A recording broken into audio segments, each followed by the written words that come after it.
Yo, what's up YouTube? JP here. Just want to first quickly apologize for my lack of content over the last few weeks.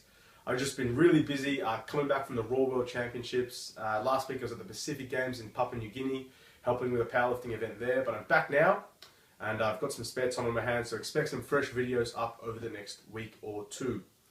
Today I want to quickly touch on a topic that I feel very strongly about. Now this is something that's come up a number of times in conversation over the last few weeks, particularly following the Raw World Championships. And that is that powerlifting is a competitive sport. Now, this sounds quite obvious, but a lot of people tend to forget this. Now, you see in local competitions, smaller competitions, smaller meets that aren't as competitive, lifters attend the events with the intention of, improving on previous results, getting all of their lifts, and I guess progressing as a lifter within themselves. And they don't often even look at the scoreboard or look at what other people are doing, which is all well and good. And that's how local events should be, particularly if it's only your first or second time competing. But the fact remains that powerlifting, in its very essence, is a competitive sport where lifters come together to compete in a competition, like against each other. And this is sometimes lost and forgotten about. See, there's a stigma or idea that powerlifting is about self-improvement and personal development, and while the you versus you idea is all well and good, the truth is that in a contest, all that really matters is winning. This is highlighted nowhere better than at the IPF World Championships, where coaching and strategy are of the utmost importance. Now, coming into a championships, some thought about the order of priority must be given. And more or less, the order of priority should run victory, total medals, team points, individual lift medals, records, and then the final priority is personal bests. Now, when you're coming into a championships, the most important thing is victory. Winning is the highest priority. If you need to lift 30 or 40 kilos above what you ever have before in your last attempt deadlift in order to win, then that's what you should attempt. Similarly, if you only need to attempt 10, 15 or 20 kilos below what you know you're capable of doing to secure a victory, then that's also what you should attempt. Hitting PBs is great and improving on previous results is important, but when you're at a championships or a big competition, then winning is the most important priority. Again, this is highlighted none better than at the IPF Classic World Championships or even Equipped World Championships, or any major championships where lifters are very competitive and close on the total. Watch the second and third attempt deadlift rounds and you'll see good coaches jostling for position by changing attempts and picking strategic attempts in order to move up in position or take first place. Your next priority, if victory is out of reach, is obviously a silver medal or a bronze medal in the total. Just like with the last point, deadlift attempts need to be made strategically to jostle for position and try and secure yourself a silver or a bronze medal. Now, third in our list of priorities is team points. At major championships, points are awarded based on placings. So if you finish first, you'll score 12 points. And if you finish second, you score 9 points. If you finish third, you get 8 points. If you finish fourth, you get 7 points. And that goes all the way down to 1, 1, 1, 1, 1 at the bottom. Scoring points is the next highest priority. That basically means try and place as best as you can. If you're in 7th place, and by being 2.5 or 5 kilos more aggressive on your third attempt deadlift means that you can leapfrog 3 or 4 or 5 position and score 4 or 5 more points for your team, then that's what you should do. Scoring points for your team, aka your country, your club, or state, or province, depending on the level of the championships, is the next highest priority, more important than personal bests or records. The next order of priority is individual lift medals. Again, similar cases before. You need to be willing to be a bit more aggressive, take more risks, or be a little bit more conservative in order to potentially win yourself a medal in an individual lift. So for example, at the end of the second round in the bench press, there are 3 lifters that have equaled at 175 kilos. And your planned third attempt was 172.5 kilos.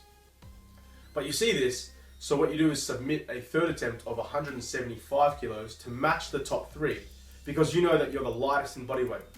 You make your lift, you move into first place, the other 3 people miss their third attempts. All of a sudden you've scored yourself a gold medal where your previously planned third attempt would have finished you in 4th position. Again, being a little bit more aggressive or conservative with attempts means that you might be able to score yourself individual lift medals. Now, just on that, the aggression that you need to take must also be in line with the previous priorities. For example, if you're in good contention to win or score yourself a total medal, being too aggressive in the squats or the bench press for the sake of an individual lift could end up costing you valuable kilos on your total, which might make it more difficult or more unlikely for you to win or to score yourself a total placing. So that should also be considered, because your highest priority again should be victory, followed by total medals.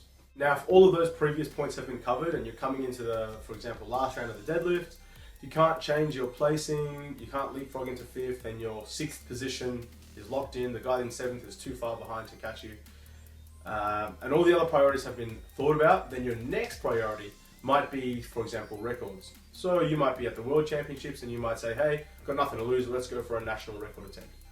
Then and only then should you really be thinking about records, because again, those previous points should be your priority. So as you can see, the most important part about a powerlifting competition is the competition itself. A good coach is going to watch the first attempts of their opponents, watch the scoreboard, they're going to pick attempts strategically in a bid to displace other lifters, score points and medals for the team. That's the most important part, and platform coaching is actually a lot more difficult than you might realize for this reason. At local competitions, it's not too hard. You know, take a 5.5, 7.5, 5 kilo, 7.5 kilo jump, hit a PB, go 8 out of 9, 9 out of 9, everyone's really happy. But at international events and national events, coaching is very, very challenging. At the end of the bench press, a good coach will look at the scoreboard, figure out how far behind they are or how far in front they are in order to maintain positions. They'll look at the body weights, the lot numbers as needed in order to pick strategic attempts, to change lifting orders. A lot of things go into it. So I hope this has given you some insight into the mind of a high-level lifter or a high-level coach. There is a lot to think about when coaching at high-level events, and like I said at the start, at the very essence, powerlifting is a sport, and we want to keep it that way. We want it to be as competitive as possible, and we want to see close battles.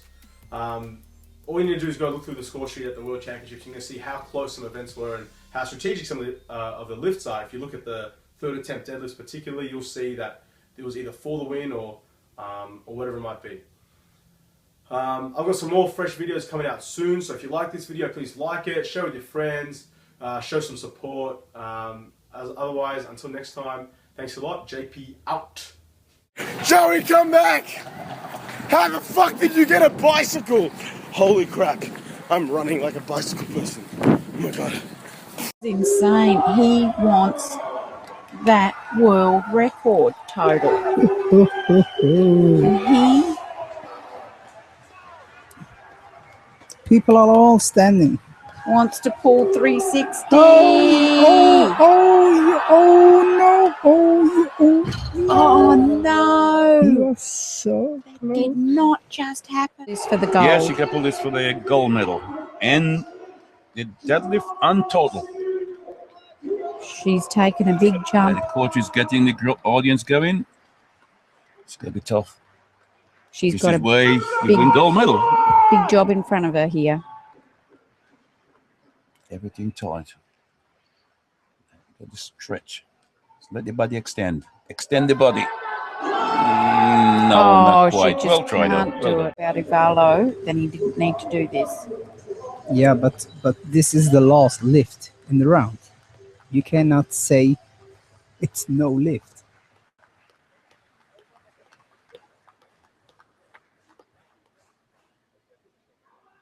But no one is complaining, huh? Probably needed Muhammad's camp to come and complain. But they're busy with this lift, and he pulls it. So Stay there. Muhammad just Unbelievable. He gets it. which is not anywhere near old in powerlifting. It's young. This is a sport for all your life, and you tend to get stronger as you go if you keep training. Oh, and she's so happy. She did